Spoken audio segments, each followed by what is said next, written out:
الحمد لله وحده والصلاة والسلام على من لا نبي بعده. أعوذ بالله من الشيطان الرجيم. وما علمناه الشعر وما ينبغي له إن هو إلا ذكر وقرآن مبين لينذر من كان حيا ويحق القول على الكافرين.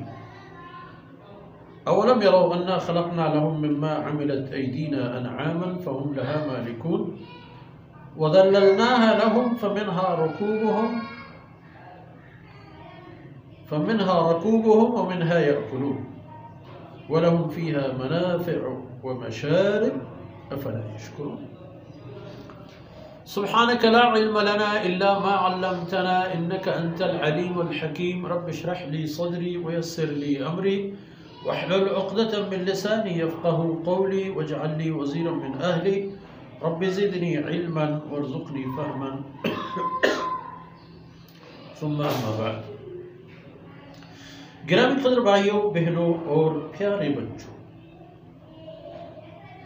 آپ صلی اللہ علیہ وسلم کے بارے میں فرمایا وَمَا عَلَّمْنَاهُ الشِّعْرَ، اپنے رسول کو ہم نے شعر نہیں سکھایا،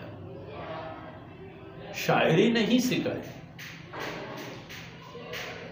وَمَا عَلَّمْنَاهُ الشِّعْرَ، اور کیا وَمَا يَنبَغِي لَهُ، وَمَا عَلَّمْنَاهُ الشِّعْرَ وَمَا يَنبَغِي لَهُ، اور اس کے لیے شائستہ بھی نہیں ہے کہ وہ ایک شاعر بن کر سماج میں آ جائے.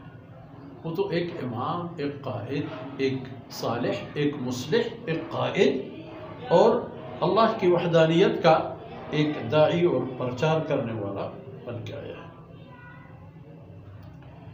ان هو الا ذکر وقرآن مبین، یہ تو بس ایک نصیحت ہے اور ایک کھلی کتاب ہے.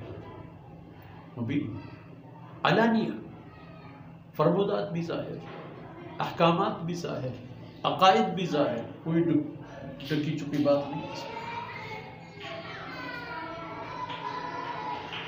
اور یہ کتاب اس لیے نازل فرما دی لِيُنذِرَ مَنْ كَانَ حَيًّا، تاکہ جو لوگ زندہ ہیں، زندہ معاشرہ، بنی نوع انسان، تاکہ ان کو حقائق سے باخبر کیا جا سکے اور ان لوگوں کو یعنی بنی نوع انسان کو ان حالات سے آگاہ کیا جا سکے کہ جن کے ذریعے سے ان کی آخرت آباد ہوتی ہے اور رعایت نہ کرنے پر برباد ہوتی ہے. وَيَحِقَّ الْقَوْلُ عَلَى الْكَافِرِينَ، اور تاکہ اللہ رب العزت کا قول اور وعدہ کفار پر صادق آ جائے کہ جو اللہ اور اس کے رسول کی باتیں نہیں مانیں گی ان کے لیے اس دنیا میں بھی رسوائی اور آخرت میں بھی تباہی. اور ویسے بھی انسان کیا کر رہے ہیں، کیا ہوا ہے؟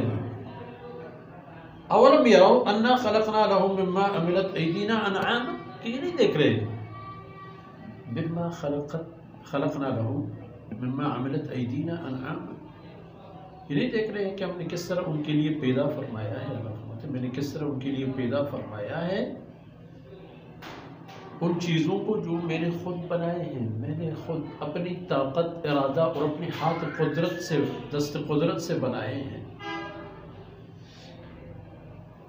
اور وہ کیا چیزیں ہیں؟ حیوانات. ان حیوانات کو اتنی جسامت اور طاقت کے باوجود وہ ہانکتے پھرتے ہیں اور ان حیوانات سے اپنے مقصد کے کام لیتے ہیں، باوجود کہ حیوان کے مقابلے میں وہ کافی ضعیف ہیں اور ان کے مقابلے میں حیوان کافی مضبوط اور طاقتور ہے.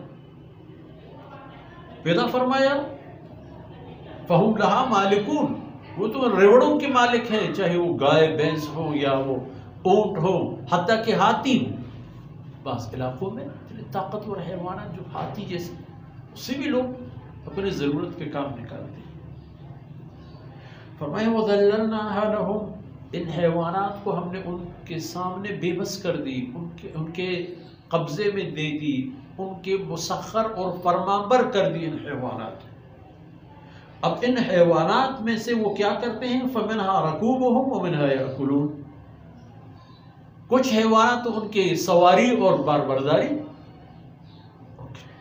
اس سے کچھ حیوانات کا وہ گوشت اور وجود کھا جاتے ہیں.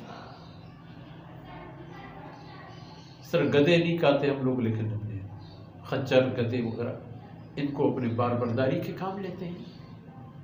اونٹ، گائے، بیل، بکریاں اور اسی طرح کی ان نسل کے جو جنگلی حیوانات ہیں، جنگلی گائے، بھینس وغیرہ، تم سب سے کھا سکتے ہیں. اور میں ان کو ہم نے ان کے لیے مسخر کر دیا. فَمِنْهَا رَكُوبُهُمْ وَمِنْهَا يَأْكُلُونَ، کچھ ان کی سواری ہیں اور کچھ ان کے رزق و روزی. وَلَهُمْ فِيهَا مَنَافِعُ وَمَشَارِبُ، اور ان حیوانات میں ان کے لیے ہم نے بہت سارے نفع کی چیزیں رکھی ہیں، بہت سارے کھانے پینے کی چیزیں رکھی ہیں. افلا یشکرون، کیا ہوا انسانوں کو ان تمام حالات کو دیکھ کر، پرکھ کر، سمجھ کر، مشاہدہ کر کے وہ شکر ادا نہیں کرتے؟ افلا یشکرون، کیا وہ شکر ادا نہیں کرتے؟ کیا یہی شکر ہے؟ کھاؤ پیو اللہ کا اور پکارو کسی بت کو یا کسی غیر اللہ کو، جو سب سے بڑا ظلم ہے. تو انسان کو یہ چیزیں دیکھنی چاہیے کہ اللہ نے جو اپنے رسول اور پیغمبر نازل فرمایا ہے، مبعوث فرمایا ہے، کتاب اس کے ساتھ نازل فرما دیا ہے، وہ اس لیے تاکہ انسان کے لیے یہ چیزیں ظاہر ہوں اور یہ معاملات واضح ہوں اور اس کے لیے آخرت کا سفر آسان ہو. ان معروضات کے ساتھ ہی آج کی باتیں اختتام پذیر ہوتی ہیں. اللہ رب العزت کوتاہیوں سے درگزر فرمائے. وصلی اللہ علی نبینا محمد وعلی آلہ وصحبہ.